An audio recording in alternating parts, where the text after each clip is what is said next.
Hi, this is Jency Clark, making an original video of my own. Let's speak Filipino, Tagalog.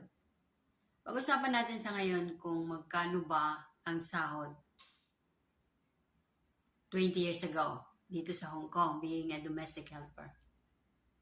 Magkano ang sahod last year 2005 dito sa Hong Kong being an OFW, being a domestic helper.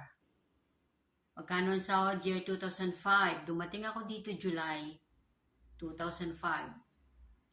At ngayon, ang petsa ay October 2025.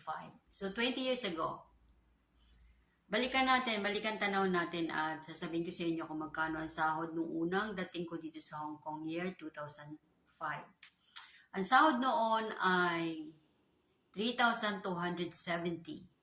Take note, 3,270 Hong Kong dollar ang sahod noon ng mga domestic helper dito sa Hong Kong 20 years ago. Dumating ako dito sa Hong Kong ay 2005 at ngayon ay year 2025 na. So, nagtatrabaho ako dito sa Hong Kong for 20 years. 20 years na ako nagtatrabaho dito sa Hong Kong. So, titingnan natin ha. Year 2005, ang sahod ng mga domestic helper dito sa Hong Kong ay 3,270 Hong Kong dollar.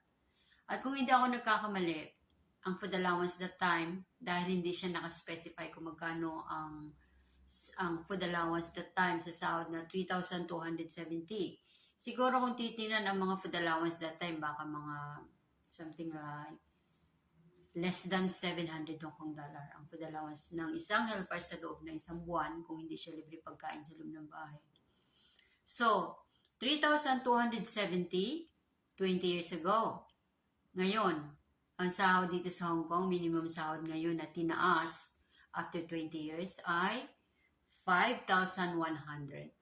So, tingnan nyo, from 3,270 after 20 years, naging 5,100. So, ganun lang kaliit ang tinutubo ng sahod, ang tinataas ng sahod dito ng mga domestic helpers sa Hong Kong. 20 years ago na yun ha. 3,217 naging 5,100. 20 years. Kailangan pang dumating ang 20 years nang malaman natin na ganun lang kaliit ang sahod na itinataas sa mga domestic helpers sa Hong Kong. Nakakalungkot, di ba? Pero ang food allowance sa ngayon, sa 5,100 na sahod, ay ang food allowance na binigay ay 1,236. Meron pa talagang butal na 36. So, yun ang aking masasabi sa inyo ngayon. Yun ang pinag-uusapan natin ngayon tungkol sa magkano ang sahod the last 20 years ago hanggang sa ngayon.